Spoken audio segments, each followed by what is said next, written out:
매매 거래량이 계속 증가되고 있는 상황입니다. 심리적인 개선만 추가적으로 이루어진다라고 한다면 거래량은 예년보다 더 많이 투기과열지구 등 규제지역 내 15억 원 초과 대출을 허용한 것이 부동산 시장에 영향을 준 것으로 반등이 조금씩 될 가능성이.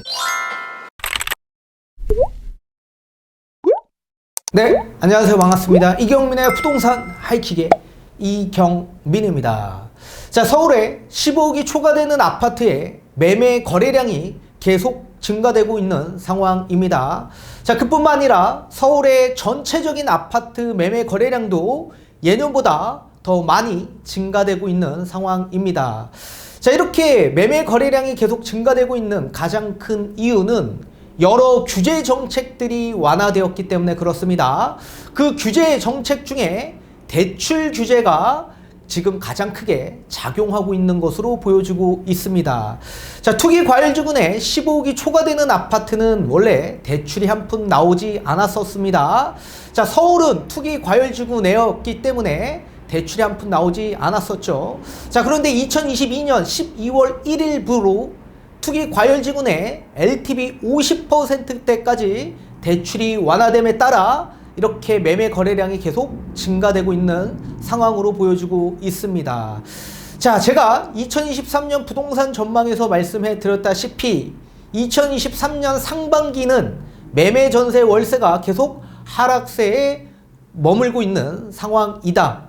다만 급급매 하락된 매물들은 계속 거래가 이루어질 거다. 그래서 예년보다 거래량이 소폭 증가됨에 따라 이 매도 호가를 높이는 매도인의 추세로 인해 매수인의 가격 간극이 계속 벌어질 거다. 그래서 관망세가 짙어질 거다라고 말씀을 해드리고 있는데 그게 지금 계속 그 상황에 따라 맞춰가고 있는 것으로 보여지고 있습니다. 자, 이미 지금 부동산 시장은 거래할 수 있도록 정상화될 수 있도록 판이 다 조성되어 있는 상황입니다.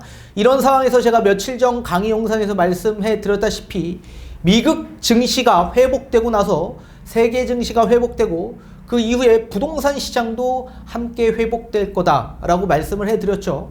이렇게 거래할 수 있는 정상화적인 판들은 다 깔려 있는 상황이기 때문에 심리적인 개선만 추가적으로 이루어진다라고 한다면 거래량은 예년보다 더 많이 증가되고 반등은 나중에 이어질 수 있을 거다라고 보여지고 있습니다. 자, 그렇다면 대출 규제 이전과 그 이후 매매 거래량이 어떻게 변화됐는지 자료를 보면서 한번 살펴보도록 하겠습니다. 자, 대출 금리 상승과 이에 따른 집값 하락으로 인해 꽁꽁 얼어붙었던 아파트 거래가 기지개를 펼 조짐을 보이고 있습니다. 일단 정부 대출 규제 완화 효과로 서울 지역 고가 아파트 거래에서부터 이 같은 움직임이 나타나고 있습니다. 자, 지난 5일 국토부 실거래가 자료에 따르면 12월부터 올해 1월까지 서울 아파트 거래량은 1707건으로 10월에서 11월 1326건에 비해 22.3%가 증가했습니다. 1월 거래량 신고 기간에는 이달 말이라 실제 증가량은 더욱 커질 전망입니다. 특히 15억 원 초과 아파트 거래 건수가 240건으로 전체 거래량의 14.1%를 차지했는데 10월에서 11월과 비교하면 약 1.7%포인트가 커진 상황입니다. 자, 정부는 지난해 12월부터 규제지역 내 무주택자의 주택담보대출 LTV를 50%로 일괄 적용하고 투기지역과 투기과열지구 내 15억이 초과되는 아파트 역시 주담대를 허용했습니다.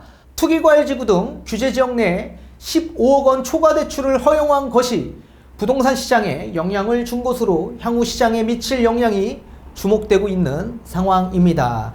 자, 이날 자료를 보면 15억 이상 고가 아파트뿐만 아니라 6억에서 9억 원 사이 주택 거래 비중 역시 늘어났습니다.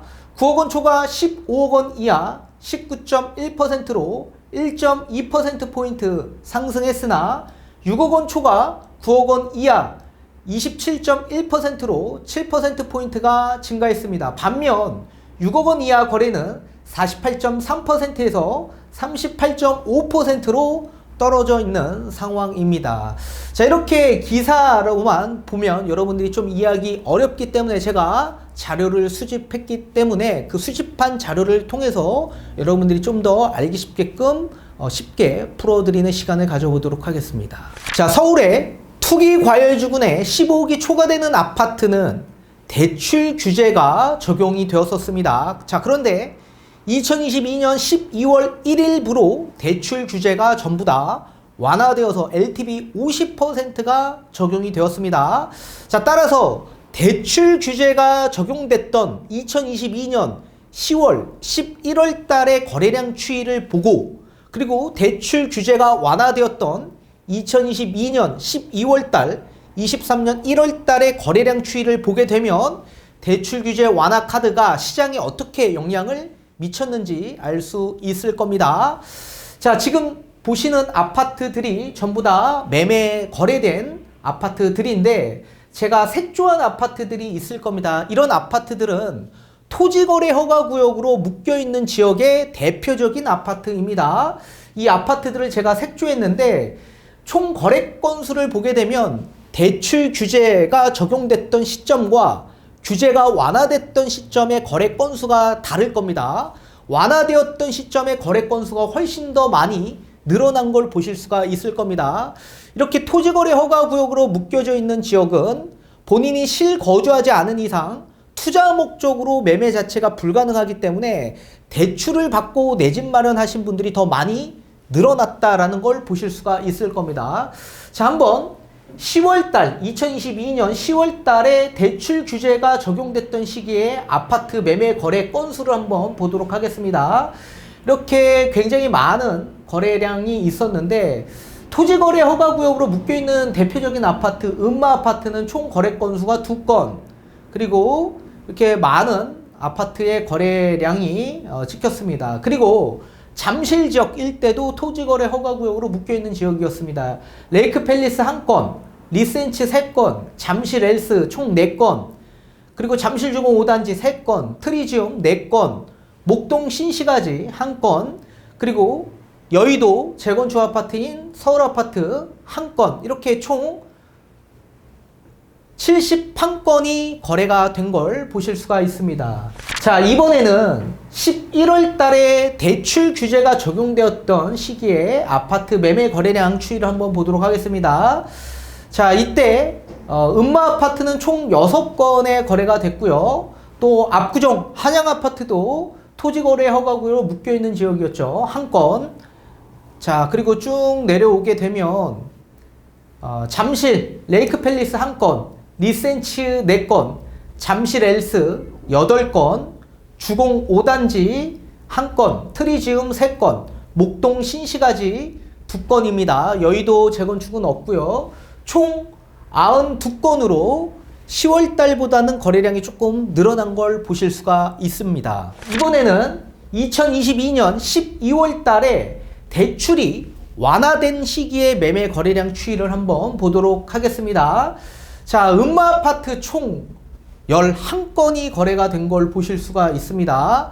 자, 그리고 압구정에서도 거래량이 나왔습니다. 미성 2차와 현대 6차에서 총 3건의 거래량이 나온 걸 보실 수가 있습니다. 자, 그리고 많은 또 거래량이 증가가 됐고 잠실에 있는 리센츠 총 6건, 그리고 잠실 엘스 7건, 잠실주공 5단지 총 10건으로 재건축 아파트 단지의 거래량이 늘어난 걸 좀 보실 수가 있습니다. 트리지움 2건, 목동 신시가지 4건, 앞전에 보신 것보다 많이 늘어났죠. 또 여의도 시범, 은하아파트도 총 2건으로 12월달 123건의 거래량이 찍혔습니다. 12월달이면 부동산 시장에서 매매 거래가 가장 비수기인 시기인데도 불구하고 123건이 거래가 됐고 재건축 단지의 거래량이 많이 증가된 걸 확인할 수 있을 겁니다. 자, 그리고 이번에는 2023년 1월 달의 매매 거래량 추이를 볼 텐데 우리 실거래가 신고는 한 달 안에 진행이 되기 때문에 아직 지금 2월 초반이기 때문에 1월 달에 매매 거래량 실거래가 신고가 아직 집계가 안 된 경우가 많이 있습니다. 이거 참고하시고 좀 보시는 게 좋을 것 같다. 그렇게 말씀을 드리고, 일단 음마 아파트는 3건으로 조금 줄어들었습니다. 자, 압구정 한양 아파트가 2건. 자, 그리고 일반적인 아파트 거래량이 좀 많이 늘어났죠. 그리고 레이크 팰리스 1건, 리센츠 5건, 잠실 엘스 2건, 잠실중호 5단지 9건, 트리지움 7건, 목동 신시가지 3건이 거래가 됐고요. 여의도 재건축의 거래량이 8건으로 굉장히 많이 늘어났습니다. 광장, 미성, 삼부, 시범, 한양 아파트가 거래가 되었습니다. 이렇게 해서 총 122건이 거래가 되었는데, 아직 1월 달에 거래 건수가 전부 다 집계가 되지 않은 관계로 아마 12월 달보다 더 많은 거래량이 찍힐 것으로 보여지고 있습니다. 자, 이렇게 재건축 아파트 거래량도 소폭 많이 증가된 걸 보실 수가 있고, 일반적인 아파트들, 앞전에 도곡렉슬 아파트가 거래가 앞전에는 한 건도 안 됐던 아파트인데 이렇게 거래량이 거의 몇 건이죠? 5건이 거래된 걸 보실 수가 있습니다. 앞전에는 도곡렉슬 거래가 없었는데도 불구하고 지금 1월 달에 도곡렉슬 아파트가 거래가 많이 되었죠. 그래서 기본적인 아파트, 기축 아파트의 거래량도 소폭 많이 증가된 걸 보실 수가 있습니다. 자, 이렇게 15억이 초과되는 아파트의 매매 거래 중에 토지거래 허가구역으로 거래된 거래 건수만 제가 집계를 해봤더니 2022년 10월 22건, 11월 달 33건이었는데 대출 규제가 완화된 시점 이후부터 소폭 많이 증가되었습니다. 47건. 그리고 1월 달에는 46건. 이거보다 더 증가될 가능성이 있겠죠. 자, 그리고 강남 3구의 전체 지역과 토지거래 구역으로 묶여있는 지역, 그 이외의 지역의 거래 건수를 제가 한번 조사해 봤더니 2022년 10월 달에는 18건, 11월 달에는 16건, 규제가 완화된 시점에서는 12월 21건, 그리고 1월 달에는 22건으로 많이 증가된 걸 보실 수가 있습니다. 이렇게 해서 총 거래 건수를 보면 규제가 적용됐던 2022년 10월, 11월 달의 거래 건수 163건이었죠, 총. 이 거래 건수보다 규제가 완화된 시점에 245건이었습니다. 총 50%포인트가 증가된 걸 보실 수가 있습니다. 이렇게 거래 건수가 15억이 초과되는 아파트에서 굉장히 많이 증가된 걸 보실 수가 있습니다. 자, 이번에는 서울 아파트의 전체적인 매매 거래량 추이를 한번 제가 따로 집계를 해봤습니다. 자, 총 거래 건수를 일단 먼저 알아보도록 하겠습니다. 2022년 10월달 대출 규제가 있었던 시기, 이거는 15억이 초과되는 아파트건 아니건 대출 규제가 전부 다 LTV 40%로 규제가 적용이 되었던 시기였죠. 요 시기에 572건이었습니다. 2022년 10월달에. 그리고 2022년 11월달에는 748건으로 집계가 되었습니다. 자, 그런데 2022년 12월 달 이후부터는 LTV가 50%로 완화가 되었고 1월 이후부터는 비규제 지역으로 바뀌었기 때문에 LTV가 기존 40%에서 70%로 바뀌게 되었습니다. 자, 이 기준에서 한번 보도록 하겠습니다. 자, 총 거래 건수는 2022년 10월 달에 572건, 2022년 11월 달에는 748건. 그런데 대출이 완화된 시점에 892건, 1월 달에 816건으로 엄청나게 증가된 걸 보실 수가 있죠. 1월 달은 12월 달보다 더 늘어날 것으로 전망이 돼 보입니다.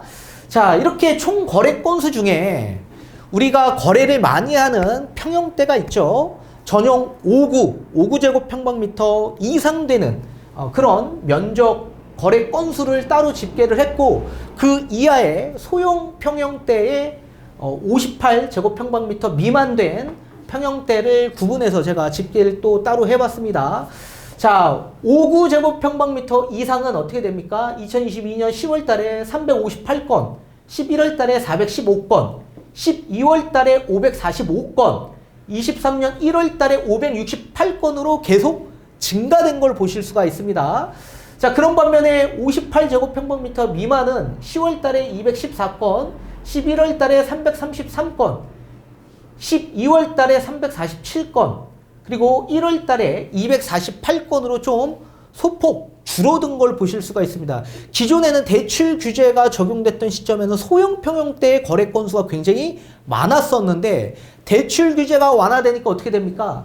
기존에 사람들이 많이 찾는 5구제곱평방미터 이상 평형대의 거래 건수가 계속 증가된 걸 보실 수가 있죠.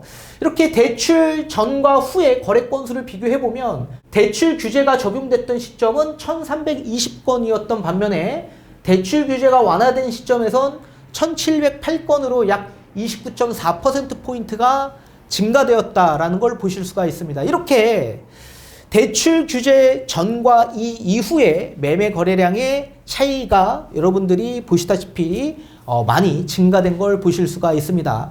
앞으로도 지금보다 더 많이 증가될 가능성이 있어 보인다라고 보여지고 있고, 심리적인 부분만 지금보다 더 많이 개선이 된다라고 한다면 아마도 거래량은 계속 늘어날 것으로 보여지고 있고, 거래량이 계속 늘어나게 된다라고 한다면 당연히 가격적인 부분은 반등이 조금씩 될 가능성이 높아지겠죠.